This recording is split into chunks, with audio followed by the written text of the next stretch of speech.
The real reason that people should have been shorting Tesla, and perhaps why some of them were shorting Tesla, and the real reason that car companies, new car companies cannot succeed, or why it's very hard for them to succeed.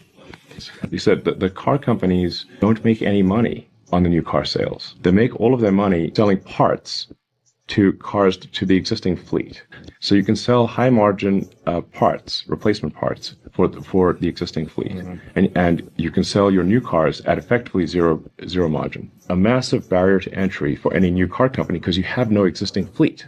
안녕하세요. 테슬라 전기차부터 시작을 해보겠습니다. 사이버 트럭이 많은 분들의 예상과는 다르게 정말로 잘 팔리고 있습니다. 처음에 머스크가 사이버 트럭을 밀어붙였을 때 저런 디자인 부담스러워서 어떻게 탈 수가 있겠느냐. 하지만 많은 헐리우드 스타를 비롯해서 수많은 부자들이 사이버 트럭을 사랑하고 있고 파운데이션 시리즈를 계속해서 판매를 진행한다라고 합니다. 그리고 현재 테슬라를 먹여 살리는 것은 모델 3Y라고 볼 수가 있겠죠. 하지만 여기서 머스크 역시나 고심이 늘어날 수밖에 없습니다. 지난 5개 분기 동안 중국에서의 모델 Y 판매 대수를 보면 10만 대에 고착이 되고 있습니다. 10만 대의 벽을 뚫어버리고 15만 대, 20만 대 여기까지 올라가야지 많은 분들이 원하시는 압도적인 전기차 판매 숫자가 나오는 것입니다. 하지만 미국 시장도 비슷한 형세를 보여주고 있습니다. 모델 Y 판매 5개 분기를 보시면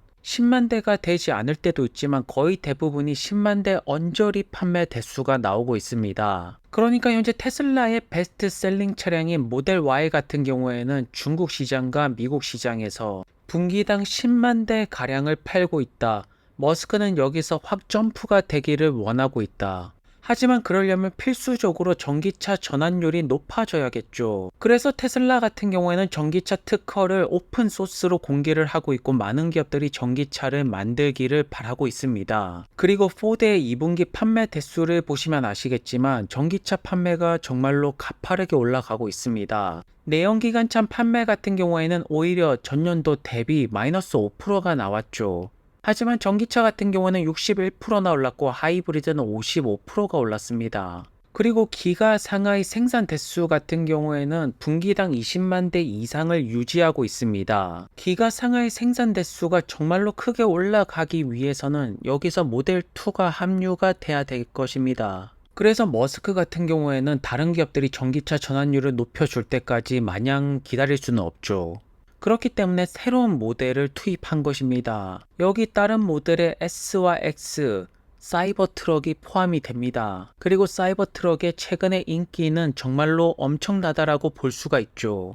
람보르기니 우루스 탈 바야 사이버 트럭을 타는 것이 더 많은 사람들에게 이목이 집중이 됩니다. 최근에 한국 같은 경우에도 테슬라 판매 대수가 가파르게 올라가고 있습니다. 2분기 때 1만 대나 넘는 판매 대수가 나왔네요. 아시아 오세아니아 주에서는 한국과 호주가 분기당 1만 대 이상의 판매 대수를 보여주고 있습니다. 다만 아직까지 전기차 보급률이 낮은 국가들 같은 경우에는 분기당 1000대에서 1500대 가량의 판매 대수가 나오고 있네요. 그리고 독일 쪽에서는 기가팩토리 공장 확장 승인을 받아냈습니다.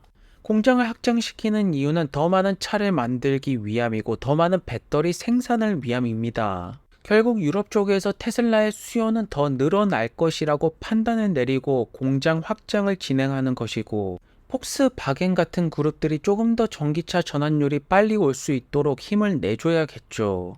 그리고 최근에 테슬라의 주가는 상승하면서 많은 분들께서 테슬라가 돌아왔다라고 말씀을 하시네요. 그리고 거기에 결정적인 역할을 해내고 있는 것 중에 하나가 바로 에너지 사업이 아닐까 싶습니다. 테슬라 중국에서는 메가팩 사업 직원들을 뽑고 있습니다. CATL이랑 비교해서 월급을 2배에서 3배 가량 높게 부른다라고 하네요. 그만큼 에너지 사업 중국 시장에서 정말로 진지하게 다가가고 있다라고 볼 수가 있습니다. 테슬라의 메가팩을 보시면 Made on Earth by Human이라고 적혀 있네요.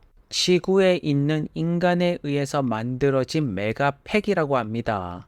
그렇다면 조금 더 먼 미래를 본다라면 화성에서 옵티머스가 메가팩을 만드는 날이 오지 않을까요? 머스크는 그러한 날이 올 거라고 합니다. 그리고 테슬라 전기차 같은 경우에는 군인분들에게 $1000 할인이 들어가고 있습니다. 결국 수많은 사람들의 비판이 쏟아졌던 사이버트럭, 머스크는 밀어붙였고 그의 판단은 옳았다, 맞았다. 지금 인기가 굉장히 좋습니다. 그래서 머스크 같은 경우에는 타던가 죽던가 앞으로 계속해서 직진을 한다라고 하네요. 그리고 테슬라 중국 소식을 살펴보겠습니다. 테슬라 부사장이죠. 타오링 같은 경우에는 중국 시장을 최근에 굉장히 긍정적으로 바라보고 있다라고 합니다. 왜냐하면 FSD를 돌릴 수 있는 도시가 점차 늘어날 것 같다. 특히나 강저우랑 최근에 많은 협업이 오고 가는 것 같습니다. 아무래도 베이징 같은 경우에는 군사적인 부분이나 민감한 부분이 굉장히 많죠. 그렇기 때문에 상하이, 강저우와 같은 경제적으로 발전한 도시에서 FSD가 최초로 돌아가지 않을까 싶습니다. 그리고 현재 테슬라 같은 경우에는 중국 시장 준비는 거의 끝났다라고 볼 수가 있죠. 왜냐하면 중국 정부한테 테슬라 차량을 팔고 있습니다. 원래 테슬라 차량 같은 경우에는 데이터를 수집한다라는 이유로 중국 정부에서 사지 말라고 했습니다. 그런데 이제 중국 정부에서 테슬라 차량을 산다라는 것은 데이터 문제가 해결이 되었다라는 것이겠죠. 그리고 우리가 더욱더 높게 평가를 할 수가 있는 것은 중국 시장에서 외국 기업, FSD 자율주행 관련된 거, 안전검사 통과, 테슬라가 최초라는 것입니다. 다른 외국 기업은 자율주행에 자자도 못 꺼내고 있습니다. 현재 중국 시장에서도 FSD 데이터 문제만 해결되면 바로 진출 준비는 끝나는 것이라고 합니다. 그리고 중국 정부의 테슬라 차량을 판다라는 것은 데이터 문제가 해결이 끝났다라는 것이겠죠. 정말로 코앞까지 다가왔다라고 볼 수가 있네요. 그렇다면 중국 시장에서 테슬라는 FSD를 통해서 이 엄청난 시장을 잡을 수가 있을까요? 중국 시장에서 테슬라 같은 경우에는 BYD보다 점유율에 밀리고 있다라고 하죠. 하지만 조금 더 글로벌적으로 볼 필요가 있습니다. BYD 전기차 2분기 때 42만 6천 대를 팔았고 테슬라는 44만 3천 대를 팔았습니다. 글로벌적으로 테슬라는 밀리지 않고 있고요. 그리고 많은 분들께서는 바이두와 함께하는 테슬라의 로봇택시, 중국 시장에서 얼마나 큰 매출을 일으킬지, 앞으로 얼마나 많은 중국 자동차 기업들이 FSD를 채택할지 많은 기대감들이 최근에 생겨나고 있습니다. 이러한 것들이 매출의 숫자로 반영이 되는 순간 주가는 그야말로 대폭발이 시작이 될 것이고요. 그리고 샤오펑 같은 경우에도 M03라는 굉장히 저렴한 전기차를 런칭을 한다라고 합니다. 가격대 같은 경우에는 27,500달러라고 합니다. 하지만 여기서 중요한 것은 가격이 아닙니다. 이 차량이 자율주행에 특화가 된 차량이라고 하네요. 테슬라처럼 로보택시 사업을 준비하는 것 같습니다. 차량 모델 이름 역시나 M03라고 지은 이유가 테슬라 모델 3에게 존경의 표시로 그렇게 지었다라고 합니다. 그렇기 때문에 전 세계에 있는 자동차 기업들은 테슬라를 빨리 따라가고 쫓아가야지 살아남을 수가 있고 돈을 벌 수가 있게 되는 것입니다.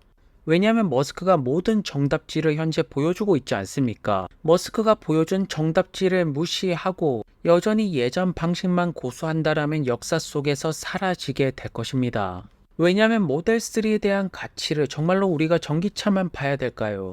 결국 모델3에 대한 진정한 가치는 오토파일럿과 FSD에 있다라고 보여집니다.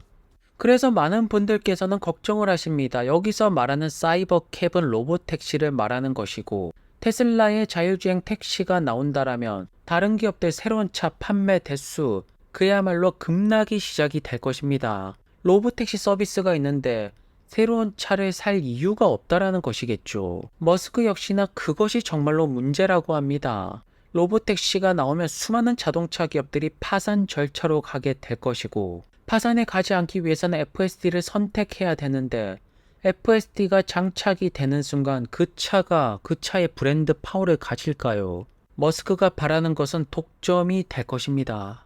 결국 기술적인 해자가 있냐 없냐 이것이 투자에 있어서 가장 중요하다라고 볼 수가 있죠.